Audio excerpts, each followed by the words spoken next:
We talk about the pursuit of happiness, and you hear that a lot in the world around us. Solomon was in the best position of anyone to pursue happiness to its greatest extent.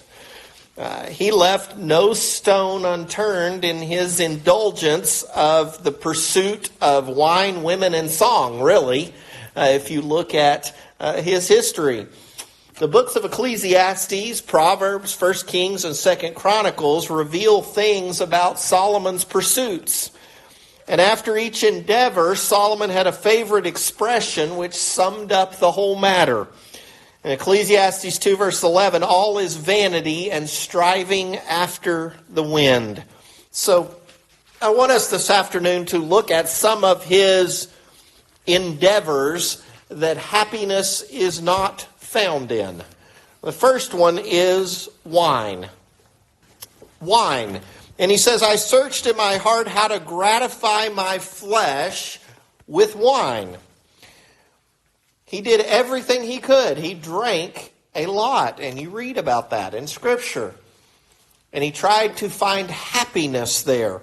However, when he wrote the Proverbs, he wrote a little bit of the opposite. Proverbs 20 and verse 1.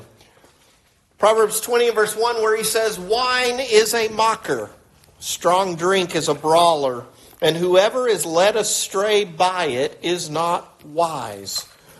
Proverbs 23, 29 through 35, he says, who has woe? Who has sorrow? Who has contentions? Who has complaints? Who has wounds without cause? Who has redness of eyes? Those who linger long at the wine, those who go in search of mixed wine. Do not look on the wine when it is red, when it sparkles in the cup, when it swirls around smoothly. At the last it bites like a serpent and stings like a viper. Your eyes will see strange things, and your heart will utter perverse things. Yes, you will be like one who lies down in the midst of the sea, or like one who lies at the top of the mast, saying, they have struck me, but I was not hurt. They have beaten me, but I did not feel it. When shall I awake that I may seek another drink? He sums up there in Proverbs exactly what alcohol does. How it allows us to see things. It allows us to feel no pain. It allows things to be dulled. But then you awake that you could see another drink. You're addicted to it, and that's all you want is another drink and another drink and another drink. The alcoholic reaches the point where he hates the whole thing, but it has already taken control, and people become a slave to it. When people talk about drinking, and I'm not going to get too deep into this. We've studied this before, but some people say, well, it's just one drink. One drink won't hurt me.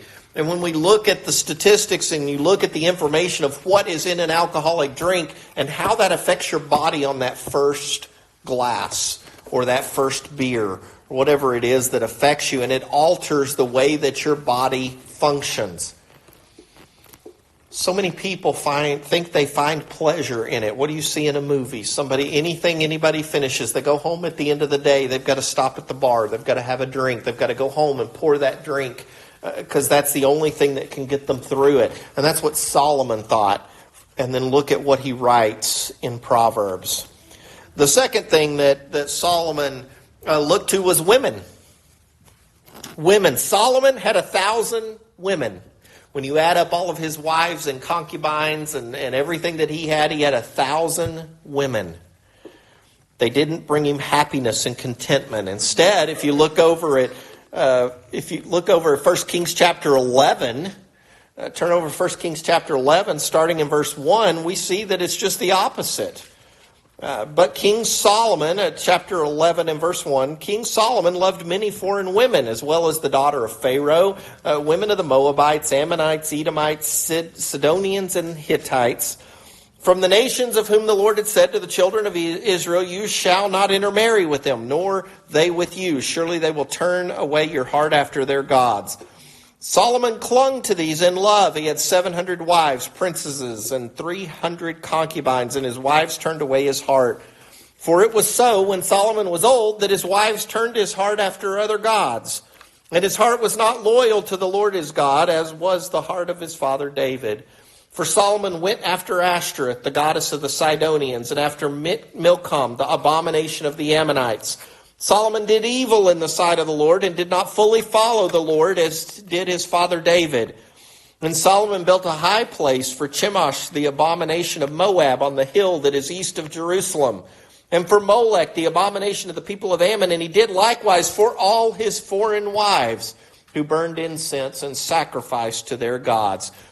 You know, Solomon, it appears that whenever Solomon saw a beautiful woman, he said, I want her, and he took her to be his wife. In this, the wisest man in the world seemed to be the greatest fool. Can you imagine having 1,000 women scheming to have first place in Solomon's life? It seems that this would bring misery, of course, instead of happiness. In Ecclesiastes chapter 7, verses 26 through 29. Ecclesiastes 7, 26 through 29. And he says, And I find more bitter than death the woman whose heart is snares and nets, whose hands are fetters. He who pleases God shall escape from her, but the sinner shall be trapped by her. Here is what I have found, says the preacher, adding one thing to the other to find out the reason, which my soul still seeks, but I cannot find. One man among 1,000 I have found, but a woman among all these I have not found. Truly this only I have found, that God made man upright, but they have sought out many schemes. Solomon says here he couldn't find one good woman among 1,000 because of the kind of women that he dealt with.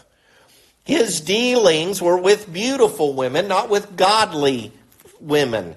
Proverbs 31 verse 25, it says, Strength and honor are her clothing.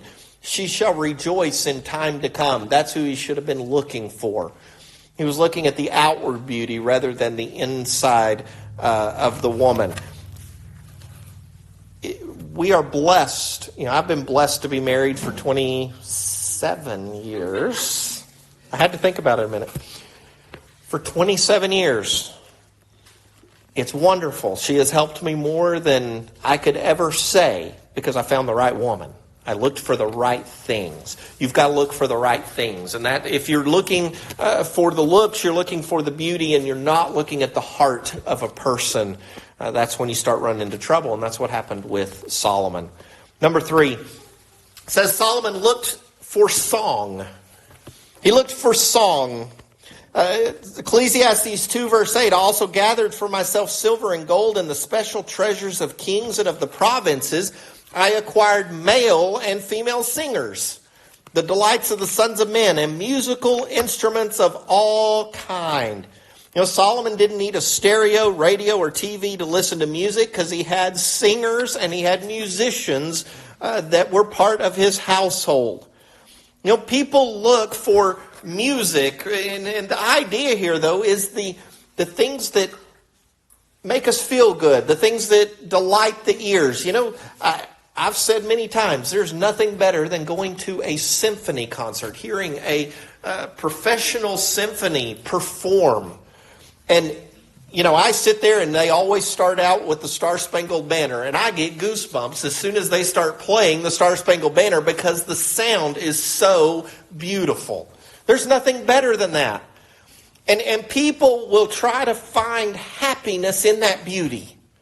They will try to find happiness in pretty music or pretty song or things that are pleasing. You know, look at most of the religious world around us. What are people going for? They're looking for the best entertainment, right? They're looking for who. You hear people talk about, well, they have a good band over here, or they have good singers, they have a great choir. You know, you go to First Baptist Dallas, there's several of their services. They've got a full orchestra with a choir and everything in there. People look for that beauty, for that song. And Solomon says that it was all vanity. Number 4, money. Money, and we talked about that a little bit this morning. 2 Chronicles chapter 9, verses 13 and 14 talks about the money that Solomon had. And it says the weight of gold that came to Solomon yearly was 666 talents of gold, besides what the traveling merchants and traders brought, and all the kings of Arabia and governors of the country brought gold and silver to Solomon. People have taken the math of what that was, and it's approximately the equivalent of $200 million today every year that he brought in. Not counting what people gave him. This was just his royal income, $200 million a year. He was so wealthy. How many times do people think if I had money, my problems would be solved? If I could just get more money, if I could get more things, if I had that money, I'd be able to pay this and to do that, and I wouldn't have to worry about this.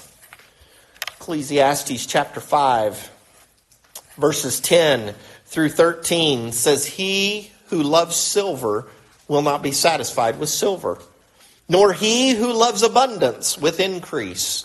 This is also is vanity. When goods increase, they increase who eat them. So what profit have the owners except to see them with their eyes? The sleep of a laboring man is sweet, whether he eats little or much, but the abundance of the rich will not permit him to sleep." You know what happens when you get more income? You get higher bills. I remember back in the day when Katie and I first got married, we could live on a very small amount of money. We could make a week with a very small amount of money. What happens as you get older and you make more money? Your bills just get bigger. Your costs increase. Why? Because then you have a bigger house. Then you have more cars, a bigger car. You have, kids get older and you're feeding them more and you're paying for gas for them. Right now I'm paying for insurance for them. That sticker shock of getting that first insurance bill when both kids are now licensed drivers. Bills go up. It's never enough. And that's what it says. Those that are in love with the abundance, they just want more. They just want to keep increasing it. Remember about the rich fool who he looked at all of his crops and he looked at how well all of his stuff was doing and said, "What should I do?" "Well, I'm just going to tear down my barns and I'm going to build bigger barns. Stash it all away." You just want more. It is better to have only a little than to have too much with sorrow and trouble. Ecclesiastes chapter 4 and verse 6. Be content with what you have. Don't worry about the money because the money will just bring more problems. And Solomon found this. Here he had all of this money, but yet he was miserable, and he writes about it. Number 5, education. Education, philosophy, wisdom. Ecclesiastes 1 verse 13. Solomon says, "And I set my heart to seek and search out by wisdom concerning all that is done under heaven. This burdensome task God has given to the sons of man by which they may be exercised." He started out by becoming a great engineer and an architect, right? And we know that because he designed a lot of the buildings that he built for himself. His palace and the walls and the city, he designed them. He tried to do all of that, but then he got into, he wanted to know everything that somebody needed to know. He wanted to know more, and it proved to be a worthless endeavor. Ecclesiastes 12:12, "Further, my son, be admonished by these. Of making many books there is no end, and much study is wearisome to the flesh." I'm not saying that there are not advantages to education, but so many times academic education becomes a substitute for God, and it causes people not to put God first, and it becomes evil. Yes, education is good. It is good to know things. It is good to understand things. I know most of us, as we get older, we've probably forgotten half of all the things we've put into our head, right? It's good to understand things. It's good to learn things, but we can't put that in front. Unfortunately, our society today, we've put that in front, right? We as man are trying to make ourselves invincible.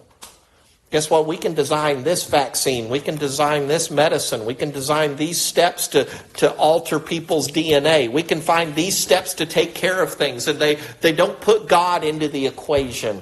They're putting the education into the equation. We need to make sure that that doesn't overtake our trust in God. Number 6, fame and power. He tried to find fame and power. Ecclesiastes chapter 2, verse 9 says, "So I became great and excelled more than all who were before me in Jerusalem. Also my wisdom remained with me." 2 Chronicles chapter 9 details a lot of this, and it talks about that, people, kings, rulers all over the earth would come to hear Solomon's wisdom. And they would bring him presents. They'd bring silver and gold and garments and armor and horses and mules. And it talks about how he had 4,000 stalls for horses and chariots, 12,000 horsemen. And look at all of this grandeur that he had, all of this power, all of this fame, all of this notoriety.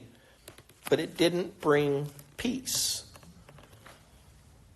In fact, he considers Jeroboam a threat. We see that in 1 Kings chapter 11, verse 40. Solomon sought to kill Jeroboam. Why? Because he was worried he was going to take his kingdom. So you see a lot of that paranoia set into Solomon because of his fame and his power and trying to keep his power. Number 7, possessions.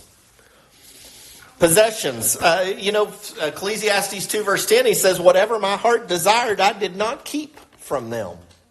Whatever he wanted, he got. 2 Chronicles chapter 9 talks about all the animals that he got. Brought gold, silver, ivory, apes and monkeys. He brought all kinds of things. He had possessions of all kinds. He had anything and everything that he could ever want. He talks about in Ecclesiastes chapter 2, verses 4 through 8, about making water pools, growing groves from those water pools, acquiring servants, greater possessions of herds and flocks, gold and silver and treasures, all of these things that he gathered. He even made himself an elaborate ivory and gold throne. 1 Kings chapter 10, verses 18 and 19. Talks about it had 6 steps, and it was round on the back, and armrests, and the 2 lions that stood beside it. And how great and grand all of this was. And he valued those possessions over anything else. We as humans like stuff, right? And we like new and shiny stuff. You start getting my age and you start finding all the stuff that you thought you needed in your 20s and 30s that's now sitting in a box or on a shelf or in a drawer that you don't necessarily need anymore. Or you didn't need for very long. It's nice to have things, and I'm glad we live in a country where we are blessed with things. But when the possession of those things becomes the priority, we've got to work more shifts. We've got to work, we can't go to worship on Sunday. We can't go to class on Wednesday. We can't do these things because I've got to work extra shifts. I've got to make enough money. I've got to be able to buy this or buy that or do this. That's when it becomes the problem. So number 8, what was Solomon's conclusion about the whole thing? In all of his worldly pursuits, Solomon concluded that all of it was vanity. That word vanity is used 30 times in the book of Ecclesiastes. He starts the book with it and he ends the book with it. Ecclesiastes chapter 1, chapter 2, chapter 4, chapter 6. I could go on and on with all the times that he uses it. But Ecclesiastes chapter 12, verses 13 and 14, he brings the conclusion. He brings everything to this conclusion, and he says, "Let us hear the conclusion of the whole matter. Fear God and keep his commandments, for this is man's all. For God will bring every work into judgment, including every secret thing, whether good or evil." He gives the greatest advice at the end of Ecclesiastes that he could give. The advice that he didn't follow through his lifetime. And he gives it at the end of that book. He was not there to multiply all these goods. Deuteronomy 17, 16, and 17 had warned them about it.